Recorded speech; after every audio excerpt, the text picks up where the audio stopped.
그래서 그 건설노동자의 조직화 사례에 대해서 우리 백석근 동지로부터 듣도록 하겠습니다. 네, 반갑습니다. 원래 10분 이렇게 발제해달라고 요청을 해서 10분짜리를 만드니라고 고민을 했습니다. 근데 최근에 이제 제가 연맹에서 지금 하고 있는 일이 정책교육원이라고 하는 걸 하나 준비하고 있는데, 왜 교육원이면 교육원이, 정책연구원이면 연구원, 정책교육원이 뭐냐, 이런 질문을 해주시는 분들이 많습니다. 근데 왜 붙였냐면요, 아주 단순하게 교육원 하니까 이게 목적의식이 뚜렷하지 않는 것 같아요.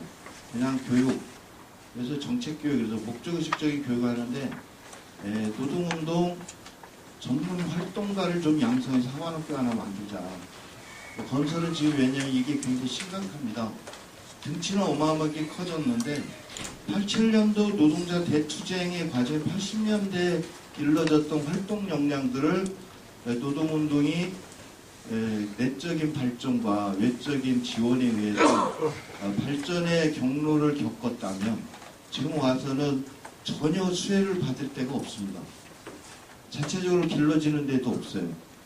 건설은 지금 거의 10년 상간에 노조조합원이 비정규직만 따지면 10배가 커졌습니다. 간부가 없습니다. 이게 더 이상 이대로 방치되면 건설이 다 아시다시피 특수고용직이 있습니다. 소위 일용직부터 사장님까지 있는 조직입니다.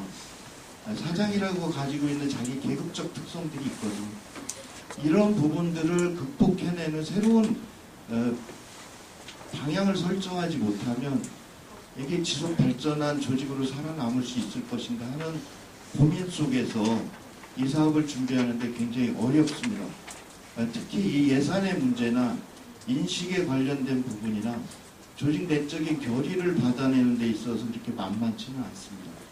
근데 이거 굉장히 필요한 사업 아니겠는가, 이래서 이건 총연맹에서 하는 게 맞는데, 총연맹 지금 전략 조직사업 200억, 사실은 이게 1기, 2기, 3기 때 1기 처음 시작했던 2006년도에 저희 건설이 굉장히 중심적으로 끼었죠. 건설 일용이 대상이었고 특수고용직이 대상이었고 이런 부분들이 다 대상에 끼어 있었기 때문에. 근데 저희들이 그때 이 50억 기금에 대해서 기대 걸었던 것은 딱 이겁니다. 그 직전에 저희들이 2002년부터 2006년까지 조직가라고 하는 오가나이저들을 양성을 해서 약 100명을 현장에다 깔고 전국의 10개 지역에서 전략 조직 사업을 해가지고 현장을 약 500개 정도 협약 체결을 했어요. 근데 당시에 이 60명이라는 조직가들이 공갈 갈취범을 전부 다 사법 처리를 받습니다. 2006년까지 약 4년에 걸쳐서. 근데 이 부분의 사법 처리를 받는 과정이 기가 막힌 게, 현장에서 원청사와 교섭에서 전임비를 받았다는 게 공갈 갈취예요. 그 공갈 갈취에 대한 거래서 저희들이 공안 탄압으로 규정하고 이것을 돌파해 나가려고 노력을 했는데, 당시에 공안부장과 우리 그 법률원 당시 원장이었던 다시 원장께서 오셨는데, 저희들이 공안부장을 대검찰청 공안부장 면담을 들어갔습니다. 공안 3과가 노사관계를 담당하던 당시에 공안 3과장 왈 법을 바꾸십시오 그러더라고요. 당신들은 원청하고 교섭할 자격이 없는데 원청 소장들이 협박을 받아서 협약에 사인해줬다고 하지 않습니까?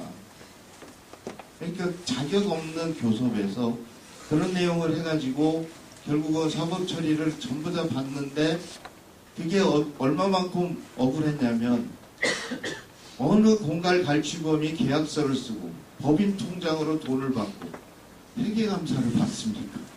이게 상식인데 공안은 그게 아니죠. 근데 이런 노동운동 탄압 과정에 이 비정규직 운동이라고 해서가 아니라 어느 누구도 관심이 없는 거예요. 이해를 못하는 거죠. 이 사업에 대해서. 뭔가 하자가 있었던 거 아니냐, 니들 현장에서 진짜 갈취했던 거 아니냐, 들어가서 어떻게 한 거냐. 근데 저는 이렇게 생각합니다. 그 정도 해내지 않으면 안 된다라고 하는 부분들이 있는데, 그래서 제가 오늘 좀 말씀드리고자 하는 것은 건설의 고민 속에서 지속 발전 가능한 조직이 되기 위해서 어떤 사업을 해야 되는 건가. 그렇지 않습니까? 우리 비정규직 투쟁들 무지 많이 봤습니다. 지금도 비정규직 노동자들 지금 서비스에 저는 그 조직 사업들 굉장히 잘 됐으면 좋겠고, 지금 옆에 우리 김진욱 동재 하는 발제 내용에도 있는 그 사업도 잘 됐으면 좋겠고, 우리가 한통 계약직들도 어떻게 싸웠고 어떻게 됐는지 다 봐왔고, 지금 최근에 확비노조에 대한 전망들을 어떻게 가져갈 건가 하는 것들도 있고. 근데 제가 그러면서 여기 두 가지 고민을 했는데, 오늘도 발제하시는 분들 전부 다 얘기했던 내용 중에 혁신 어떻게 할 거냐, 이게 하나의 화두고 단어라면, 저는 여기다 한 가지 더 붙이고 싶은 게 역사라는 말을 좀 더 붙이고 싶어서 건설노조 운동의 역사를 좀 정리를 했습니다. 이유가 뭐냐면 민주노조 운동의 역사 속에서의 노동자의 대표성과 지금 우리가 가지고 있는 고통에 있어서 전략 조직 사업이라고 하는 게 의미가 뭔지, 당시에 다시 돌아가서 얘기하고 50억을 만들자고 했을 때 이런 공갈갈치범이 안 되고 우리한테 활동비를 좀 대줬으면 좋겠다. 활동비만 대주면 그거 몇 푼 안 되거든요. 그때 당시 120만 원씩 줬어요, 저희들이. 현장에서 협약을 맺어서 전임비로 받아서 110만 원씩 해가지고 100명을 한다 그러면 1년이면 얼마면 되겠습니까? 얼마 안 되거든요. 당시에 정규직 노동자 투쟁기금들 우리 건설 쪽에 있는 기업 노조에서 대기업체들 몇십억씩 다 가지고 있었어요. 그 중에서 진짜 10분의 1만 정리해줘도 됐다라는 거죠. 근데 그 뒤로 이 사업이 막혔어요.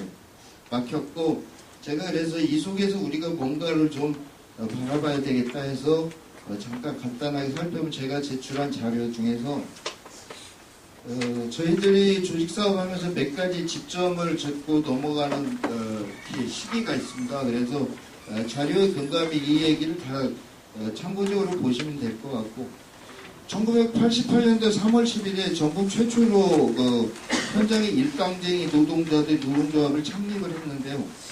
물론 이것은 노동자 7, 8, 9월의 대투쟁의 영향이었습니다. 우리도 노동자다. 근데 이걸 가지고 필증을 내러 갔더니 필증을 내줄 수가 없다는 거예요. 이유가 뭐냐면 당신들이 사용자가 누구냐라고 묻더라고요. 근데 교섭을 할 수 있냐고 묻더라고요. 그 다음에 또 하나가, 그때만 해도 상급조직 필증이 필요했는데 한국노총까지 받아야 되잖아요. 근데 그때 우리가 찾아갔던 데가 항만노조라는 데를 찾아갔습니다. 거기가 인력공급사업권을 가지고 있었던 때예요. 거기서 주당 월 10,000원씩만 조합비를 가져오면, 당시에 88년도 얘기입니다. 필증을 주겠다. 그리고 자기네들 정부가 협상해가지고 노동조합으로 합보통을 따주겠다고 잘 먹고 잘 살을 하고 나온 경험이 있는데요. 이때가 이제 건설 일용 노동자들이 있는데, 제가 왜 이 시점을 얘기를 하냐면, 이 시기가 사실은 비정규직이 없었던 거 아니거든요. 근데 비정규직이라는 말이 없었습니다. 비정규직이라는 말은 한참 뒤에 생겼어요. 이 부분에 대해서 정확하게 우리가 지금 전략 조직 사업을 해야 되는 어떤 시점에 이런 맹아적 씨앗에 대한 부분에 민주노총이 무슨 역할을 해야 되냐라고 하는데, 한 번쯤은 고민을 해볼 때가 왔다.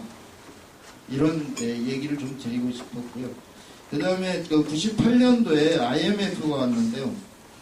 건설노조는 이 IMF 때 사무실 유지할 돈이 없어서 명동성당에 들어가 사무실을 챙긴 적이 있습니다. 텐트를 치고 한 210일 정도를 살았는데, 만장을 만들고 서울 시내를 전부 다 훑고 다니면서 앵커리를 해갖고 그 돈으로 투쟁 자금을 쓰고, 당시 서울역 앞에 나와있던 노숙자의 40%가 서울시 통계 자료에 의하면 건설 노동자입니다. 이 부분을 조직 사업을 하려고 했어요. 근데 그러다 보니까 실업대책 사업을 하게 됐던 거죠. 이게 이제 노조운동이 하나의 발판으로 영역을 확대해야 된다. 사실 노동운동이나 노동조합 운동의 영역이 어디까지냐. 이런 부분에도 저희들이 무료치유발전센터라고 하는 전국적으로 깔아놓기 시작했죠. 실업자를 모으자. 그래서 여기에 보면은 98년도에 이 사업을 통해 갖고 전국에 20여 개 조직이 늘립니다. 사실 이게 건설노조의 현재가 있게 된 동기인데 당시에 돈이 문제가 아니었고요. 순수하게 이 사업에 대한 전망을 봤던 거죠. 실업자 조직이라고 하는 거.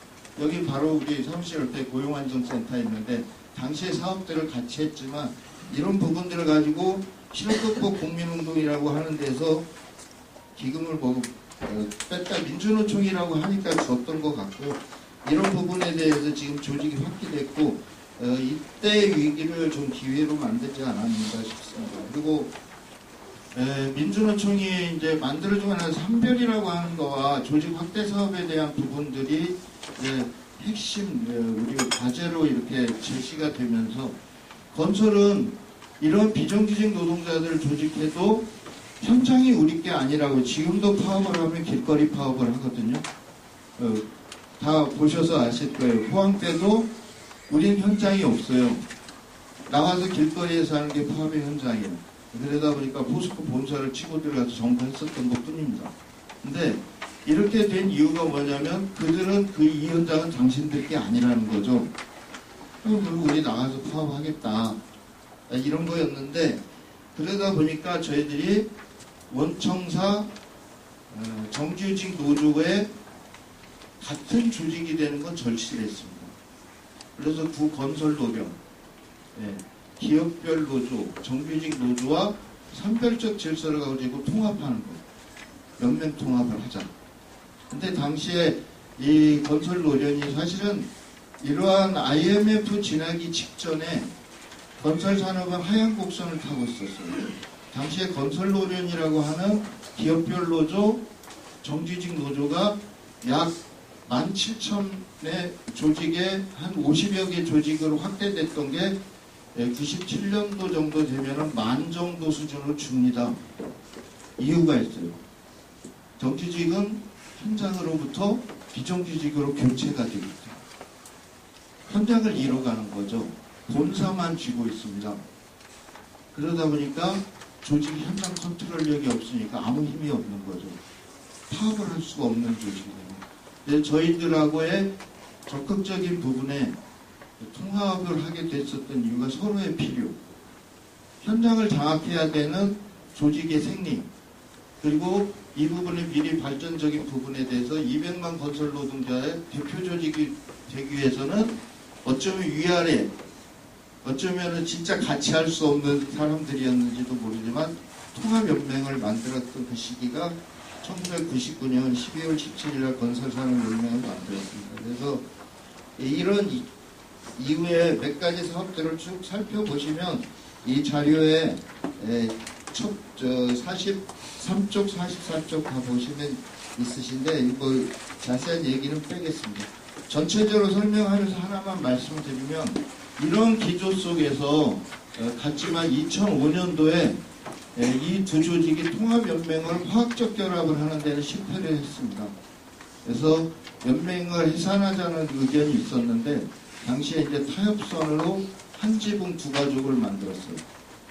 기업노조와 그다음 지역업종 노조로 두 개로 분리를 했는데 지금은 이게 발전이 되어 와서 2007년도에 전국 건설 노동조합 그리고 전국 프렌트 건설 노동조합 전국 건설 기업 노동조합 이렇게 세 개로 연맹이 구성이 되어 있습니다. 아까 우리 강병훈 지도위원님께서 얘기해서 산별에 대한 얘기를 다시 추동을 해야 된다. 적극적으로 좀 동의를 해야 되는데 전반적인 산별에 대한 내용들이 좀 주춤하면서 이 세 조직이 좀 통합 단일 산별 조직을 가는데 지금 좀 주춤거리고 있습니다. 지금 한 3년 정도 늘어져 있는 것 같습니다. 그리고 그 다음 쪽에 보면 주요 활동이라고 되어 있는데 제가 여기서는 좀 말씀드리고 가야 될 게 있을 것 같습니다. 거기 좀 살펴보면 89년 1월에 연천지역 건설노조가 53일간 총파업을 한 적이 있습니다. 이때 중앙 언론의 그 기사를 찾아보면요, 이 사실이 없어요. 그때는 거의 이게 총파업이라기보다 공단 지역의 일당쟁이 노가다들의 밀란 수준이었습니다. 그때 뭐 구속자도 있었고 했었는데, 이때 당시에 8시간 노동 쟁취를 요구를 했어요. 그래서 이게 최초의 건설 일용 노동자들의 대규모적인 총파, 이때 참여 인원이 약 2,000명이 넘었었죠. 지금의 여수 산단이 당시에 노동조합들이 전부 다 한국노총 소속들이었어요. 화학노련들. 그래서 이 부분들이 그때 당시에 53을 총파업 투쟁을 했고요. 90년 4월에 전주지역 플랜트 건설 노조가 약 25일간의 총파업을 했습니다. 그리고 90년 9월에 포항지역 건설 노조가 약 34일간의 총파업 투쟁을 했고, 이런 총파업 투쟁의 과정에서 저희들이 이제 노동조합이 살아나지 못해요. 제가 좀 전에도 첫두머리 얘기 드렸던 지속 발전 가능한 조직으로 살아남기 위한 사업이 무엇을 할 것인가 얘기를 드리는 이유가, 이런 전격적인 투쟁을 했음에도 불구하고 포항지역 건설노조 말고는 전부 다 문을 닫았습니다. 당시에 그래서 98년도 IMF 와서 이게 다시 살아난 거지, 엄청난 힘든 과정 속에서 조직 지켜내기가 어려웠었다는 거죠. 근데 저희들이 90년대 말에 가서 발견한 게 아까 그 사업이에요. 조직가를 양성해서 본격적인 조직 사업을 한다. 이건 전문가들, 말하자면 이 사람들은 건설 현장에 노동조합 조폭들을 만든다, 이렇게 이해하시면 될 것 같아요. 왜? 건설 현장에 들어가서 조직 사업은 거의 불가능했거든요. 멱살 잡아서 펜스 바깥으로 집어 던져요. 그런 상황에서 가서 찌라시 하나를 뿌릴 수 있을 것 같습니다. 포스코 현장에 박태준이 살아있을 때는 거기 있는 사람들 앞에서 우리 건설 이용 노동자들 포항에서 찌라시 뿌리면 가지고 들어가면서 벌벌 떱니다, 조합은. 경비들이 다 뺏어요. 안 내놓잖아요. 쭉 있다 날려요. 대기잖아요. 쭉 세워놓고 쪼그리 튀기시 시켜요.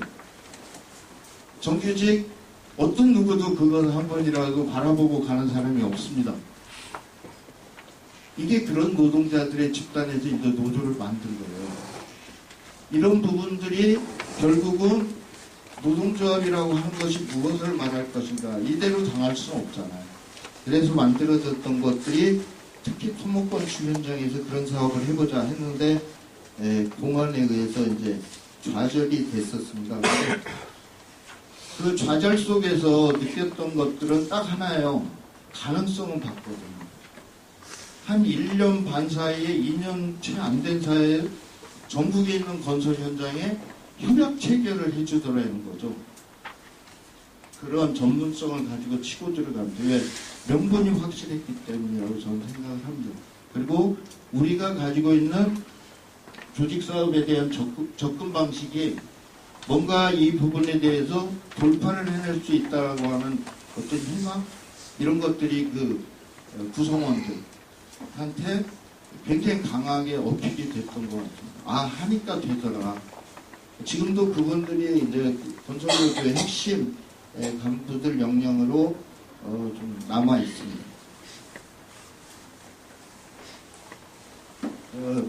역사적인 부분을 살펴보면요, 이런 발전적인 부분들이 현장에 미치는 영향들을 굉장히 극대화시켰는데, 특히 플랜트 건설 현장에서 하고 건설 기계라고 하는 장비 쪽에서, 그래서 전국 건설 노동노조의 총파업 투쟁, 레미콘 약 9개월 동안 싸웠죠.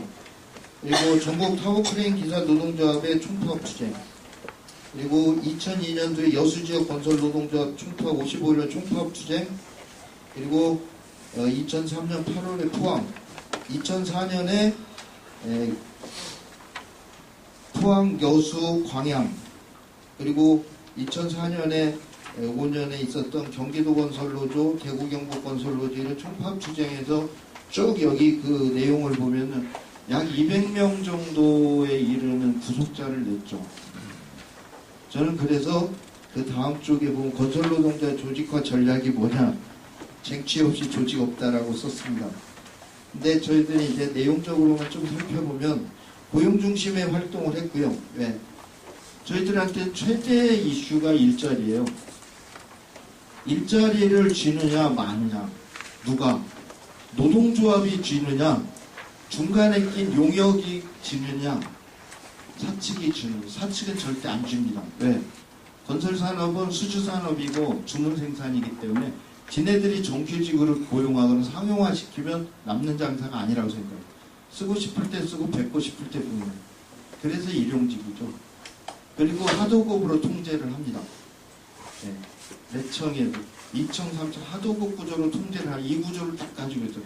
이윤의 최대화, 이윤의 안정성 확보. 이것을 깨는 것은 그 일자리를 우리 거 하는 거죠. 노조 내화하는 겁니다. 노조가 인력 시장을 장악하는 거죠. 소위 고용 시장을 장악해야 돼. 이걸 장악하지 못하면 노조는 설 수가 없다라고 봤습니다.